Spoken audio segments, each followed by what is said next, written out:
అసలు ఏం జరిగింది అలేఖ్య గారు? మీరెందుకింత నీరసంగా ఉన్నారు? ఈ రోజు ఉదయం నుంచి నేను ఉపవాస దీక్ష చేస్తున్నాను ఆనంద్ గారు. ఉదయం నుంచి ఏం తినకపోవడం వల్ల కొంచెం నీరసంగా అనిపించింది. ఇప్పుడు ఈ ఉపవాస దీక్షలన్నీ ఎందుకండి? మీరంతలా అనుకుంటే మీరు చెప్తే ఆ దీక్ష నేను చేసేవాను కదా.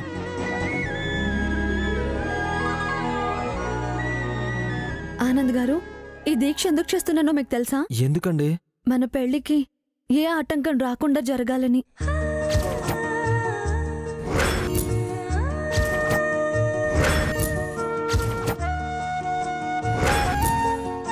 మన పెళ్లి మనకు తెలియకుండానే జరుగుతుందని ఆ రోజు జ్యోతిష్యుడు చెప్పాడు కదా.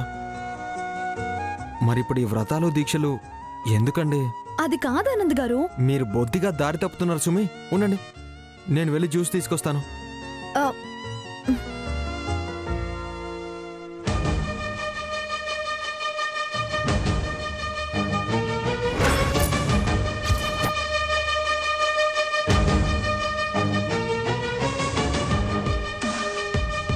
భూమి ఇంత గుండ్రంగా ఉంటుందని ఇప్పుడు తెలుస్తుంది.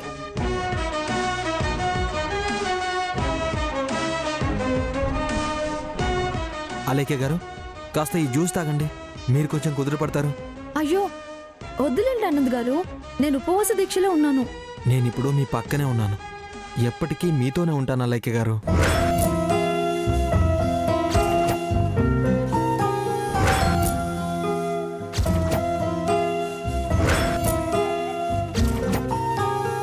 అలేఖ్య గారు, ఎలాగో భర్తలో భార్య సగభాగం ఉంటుంది అంటారు కదా, అందుకే ఈ జ్యూస్ కొంచెం తాగి మీకు ఇస్తాను, మిగతాది మీరు తాగేయండి. కొంచెం మీరు తాగాక సమం ఎలా ఉంటుంది? భార్యాభర్తలంటే సరిసమాన భావంతో ఉండాలని అర్థం.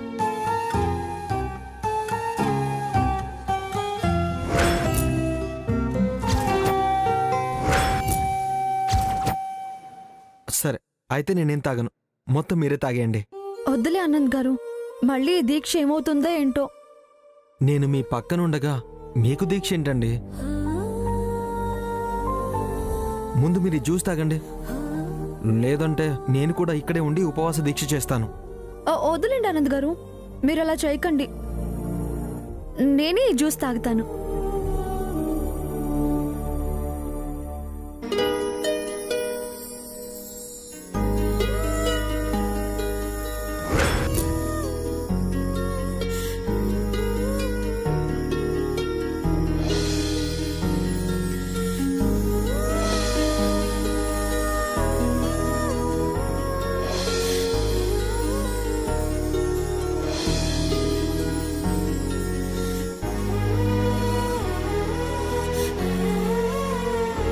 ఆనంద్ గారు, నేను ఈ దీక్షకు పూనుకుని ఇలా దీక్ష భంగం చేయటం ఎవరికైనా తెలిస్తే? ఎవ్వరికీ తెలీదు, ఎందుకంటే నేనెవ్వరికీ చెప్పను, మీరు ఎవరికీ చెప్పకండి. కానీ మన పెళ్లి విషయం మాత్రం అందరికీ తెలియాలి ఆనంద్ గారు. తప్పకుండా అలేఖ్య గారు, కానీ మన పెళ్ళి ఎప్పుడు ఎవరు ఎవరికి తెలియకుండా చేస్తారో. వంశీ సార్, మా వసు అక్క కలిసిపోయి మన పెళ్లి జరిపిస్తారు ఆనంద్ గారు, చూస్తూ ఉండండి.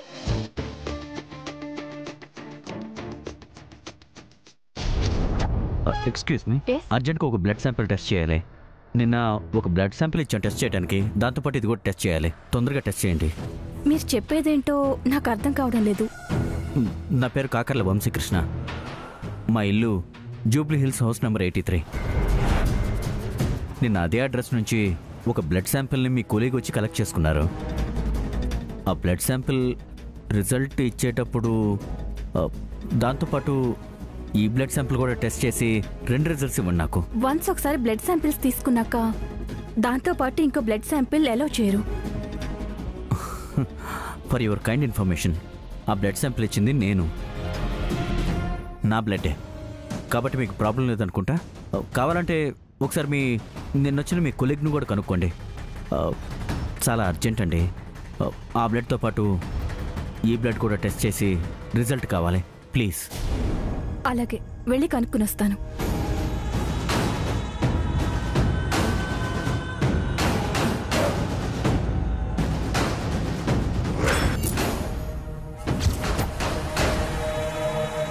చెప్పండి, తీసుకుంటారా? సారీ సార్, నిన్న మీ ఇంట్లోంచి వచ్చిన బ్లడ్ శాంపిల్స్ టెస్ట్ చేసి రిపోర్ట్స్ మీ ఇంటికి పంపించేశారట.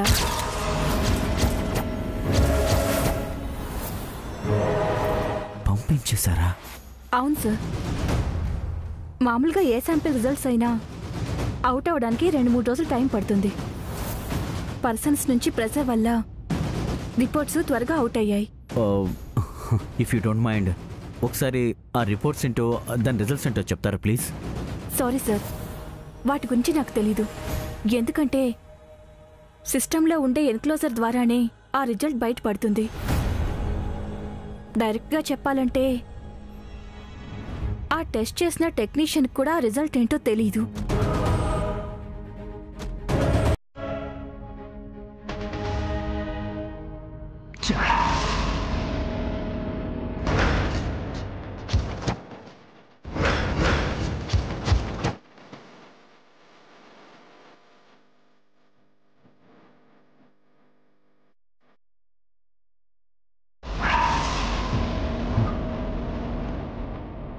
ఇదేంటి? అసలు బ్లడ్ శాంపిల్ ట్యూబ్ ఎక్కడుంది?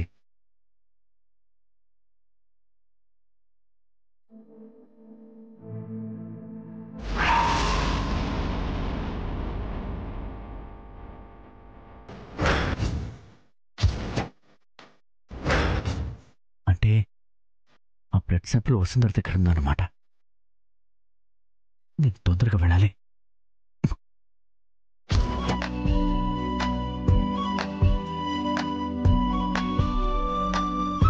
చూసారా ఆనంద్ గారు, మీరిక్కడికి రాగానే నాకున్న నీరసం అంతా పోయి హుషారొచ్చేసింది. అదేం కాదా లెక్కే గారు, నేను మీకు జ్యూస్ ఇవ్వడం వల్ల అది మీరు తాగినందుకు మీకు ఎనర్జీ వచ్చింది. అలాగే ఉపవాస దీక్షలో ఉండుంటే ఈ పాటికి ఏ హాస్పిటల్లోనో జాయిన్ అయ్యేవారు. మీరు అలా అనకండి ఆనంద్ గారు. నేను ఉపవాస దీక్ష చేసింది మన పెళ్లి జరగాలని. అయినా ఇంకెంత, రేపో మాపో మన పెళ్లి జరుగుతుంది. చూడండి లెక్కే గారు, ఇలా ఉపవాస దీక్షలు చేస్తే మనం పెళ్లి కొడుకు పెళ్లి కూతురు అవ్వం, గుర్తుపట్టని విధంగా పేషెంట్స్ అవుతాం.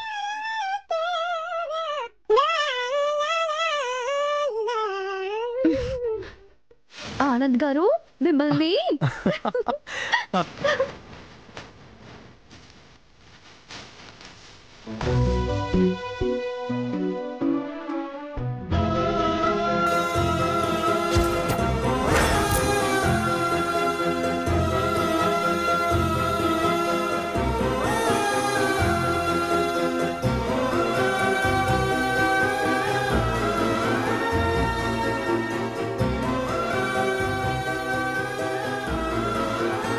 ఒక దుర్మార్గుడి వల్ల వాళ్ళ జీవితాన్ని దేవుడు నాశనం చేయబోతున్నాడు.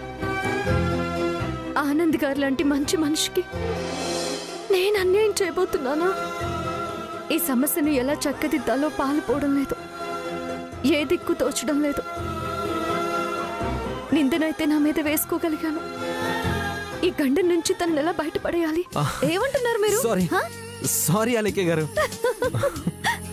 ఆనంద్ గారు మీరు ఇక్కడే ఉండండి, మీకోసం తినడానికి ఏమైనా తీసుకొస్తాను. అలాగే ఉంటాను.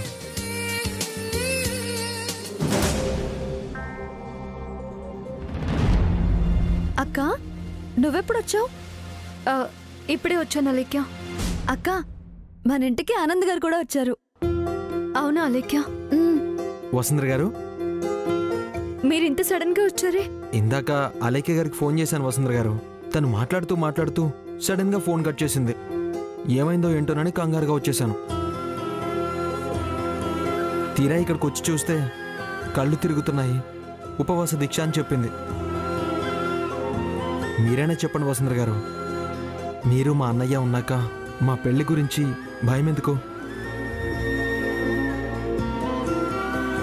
భయం దిగులు కాదండి, నమ్మకం. మన పెళ్లి ఏ ఆటంకం లేకుండా జరగాలని దేవుడికి మొక్కుకొని ఈ ఉపవాస దీక్ష చేశాను. అదే నేను అంటుంది. మీరెందుకు చేశారు? నాకు చెప్పుంటే నేను చేసి ఉండేవాను కదా. నేను చెప్పేది కరెక్టా కదా వసుంధర గారు? మీరందరూ చేయకూడదు ఆనంద్ గారు. ఎందుకు చేయకూడదు? అసలు అది కాదండి.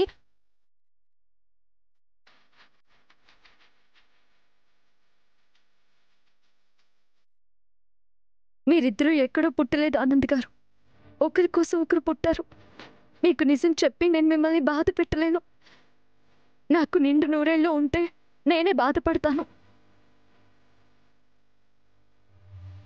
వసుంధర గారు ఏం ఆలోచిస్తున్నారు? ఏం లేదు ఆనంద్ గారు. టైం అవుతుంది, ఇక మా ఇంటికి వెళ్దామా? మీ ఇంటికా? ఎందుకు ఆనంద్ గారు? మీ వాళ్ళు మమ్మల్ని సూటిపోటి మాటలతో బాధ పెడతారు. అలేఖ్య గారు, వెళ్దామంటుంది మా వాళ్ళు చూడ్డానికి కాదు. ఈరోజు అన్నయ్య DNA రిపోర్ట్ రిజల్ట్స్ వస్తాయి. నిజాలేంటో తెలిసిపోతాయి. అక్కడికి నేను వస్తే మేడం వాళ్ళు ఇబ్బందిగా ఫీల్ అవుతారు. మేము అక్కడికి రావడం మంచిది కాదేమో ఆనంద్ గారు. మీరు మా ఇంట్లో ఉన్నన్ని రోజులు మంచి జరిగింది వసుంధర గారు. మా అమ్మ కూడా మీరు రావాలని అనుకుంటుంది.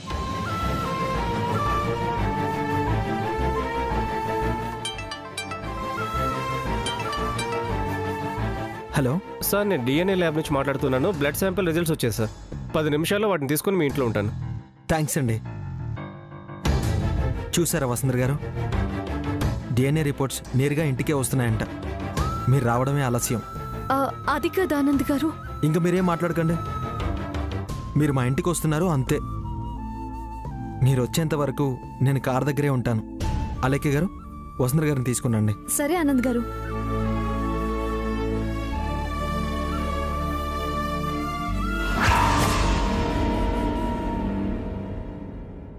అక్క, ఏంటక్క ఇంకా ఆలోచిస్తున్నావు?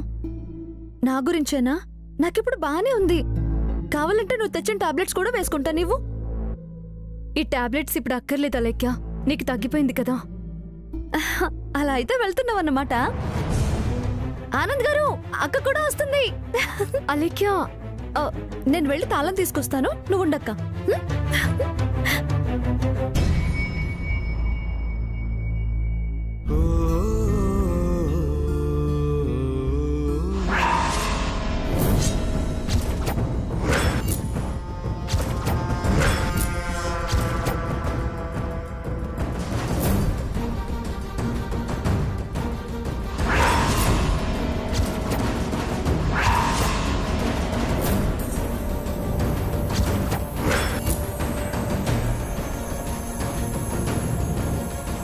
ఇదేంటి ఇక్కడుంది? ఇది అతనిది కదా? అంటే అతని కవర్ నా కవర్ మారిపోయాయా?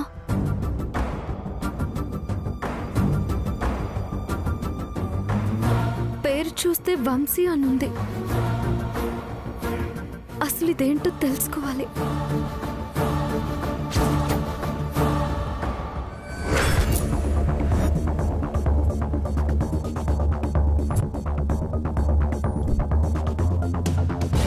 ఆనంద్ వంశీ ఇద్దరు బయటకు వెళ్ళిన వాళ్ళు ఇంతవరకు ఇంటికి తిరిగి రాలేదు. ఎక్కడికి వెళ్లారో ఏమిటో. ఏముందమ్మా, నిజం తెలిసిపోయి ఉంటుంది.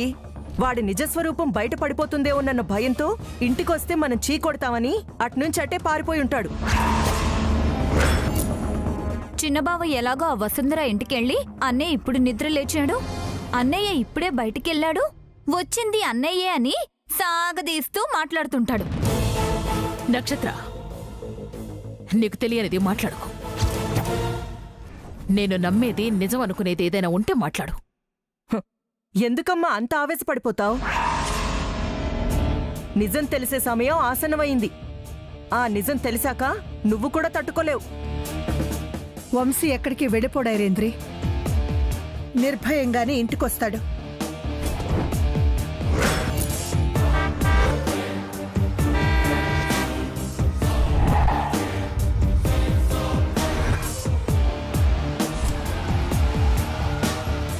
ఇక్కడికి ఎవరైనా కొత్త వాళ్ళు వచ్చారా?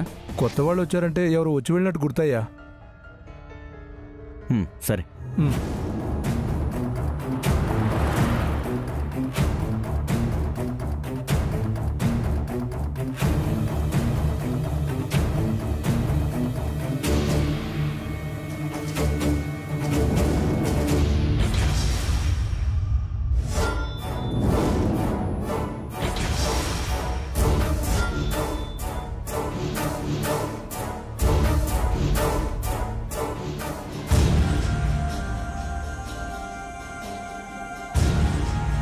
అదిగో వచ్చాడు మనం వంశీ అనుకుని అపోహపడుతున్న వంశీకృష్ణ.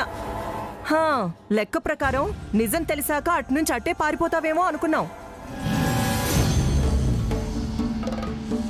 మళ్ళీ వచ్చావేంటి వంశీ? ఓ, అర్థమైంది. ఇక్కడున్న నీ లగేజ్ తీసుకెళ్ళడానికే కదా? ఐరేంద్రే, పిచ్చి పిచ్చిగా మాట్లాడుకో. ఆయన రూపంతో పాటు ఆయన మనసు కూడా మారిపోయింది. అందుకే మిమ్మల్ని అంత కఠినంగా దండించలేకపోతున్నారు. దానికి సంతోషించండి.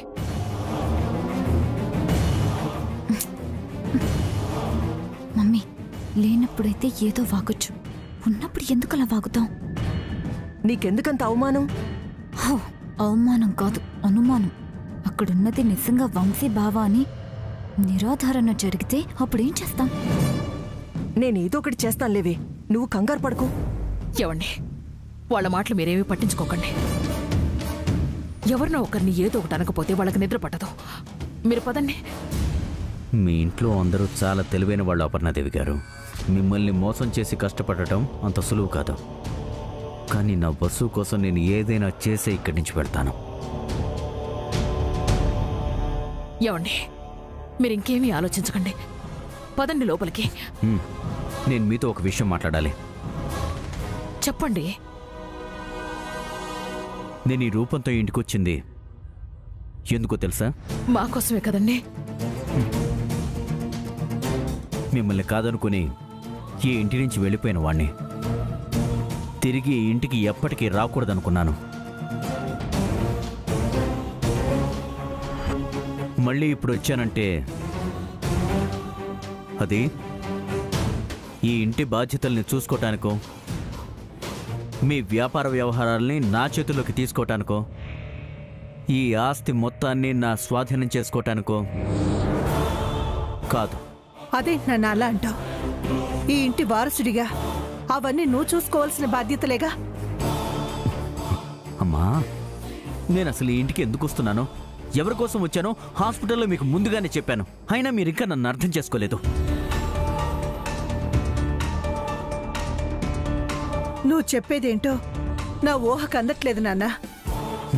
అమ్మా అమ్మా, మనస్సులో తీవ్రమైన దురభిప్రాయాన్ని పెట్టుకుని నన్ను ఒక మనిషిగా చూడటానికి మీరు సంకోచిస్తుంటే నేనెంత చెప్పినా మీకు అర్థం అవదమ్మా.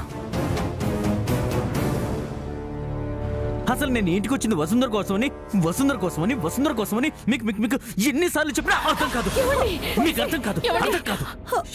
ఎవరు దగ్గరికి రాకండి. వంశీ,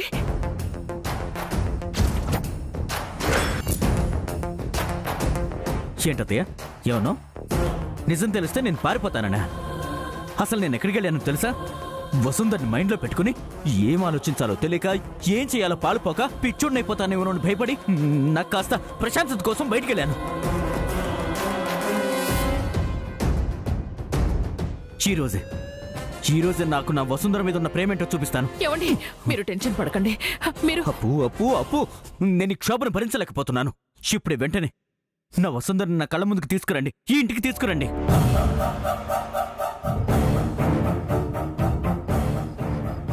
నేను తనకి మాట ఇచ్చాను. మీరే వెళ్ళి స్వయంగా నా వస్తుని ఈ ఇంటికి తీసుకొస్తారని నేను తనకి మాట ఇచ్చాను. వెళ్ళి తీసుకురండి, అంతే. ఇప్పుడేంటి వంశీ? ఆ వసుంధర్ని ఇంటికి తీసుకురాకపోతే మళ్ళీ ఇంట్లోంచి వెళ్ళిపోతావా? మీకంత అవకాశం ఇవ్వనత్తయ్య. మీరు ఆనందపడటానికి అంత అవకాశం ఇవ్వను. కానీ మీరు ఇక్కడికి వసుంధర్ని తీసుకురాకపోతే చితుకు, ఇప్పుడే మీ కళ్ళ ముందే నేను చచ్చిపోతాను.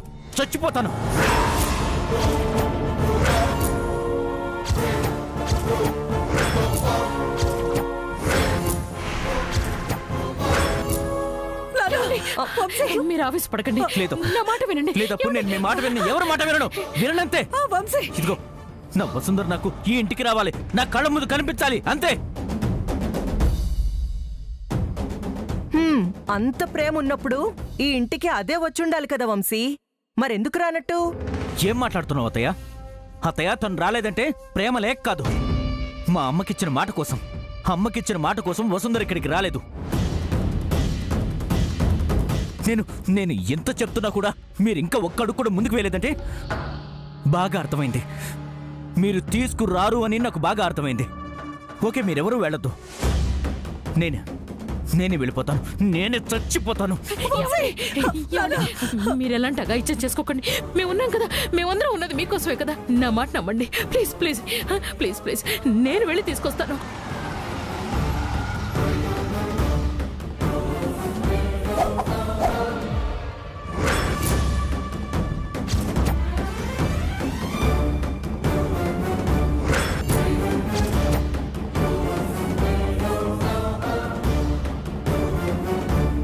నాకెందుకో మనసు ఒప్పుకోవట్లేదు ఆనంద్ గారు.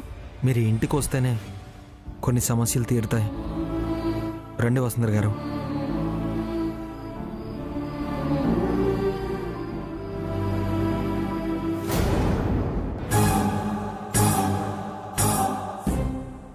వసుంధర వసుంధర అన్నావు కదా, అదిగో ఆకాశం నుంచి ఊడిపడ్డట్టు అదే వస్తుంది చూడు.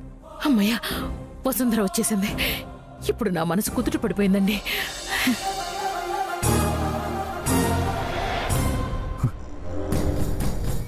వసు, నేను చేయాలనుకున్న ప్రతి చెడ్డ పనికి నువ్వే వచ్చి అడ్డుపడతావు. నువ్వు నన్ను ఏదో విధంగా ఆపుతావు. ఎందుకు వసు? నువ్వెప్పుడు ఇలాగే కలుస్తుండవు.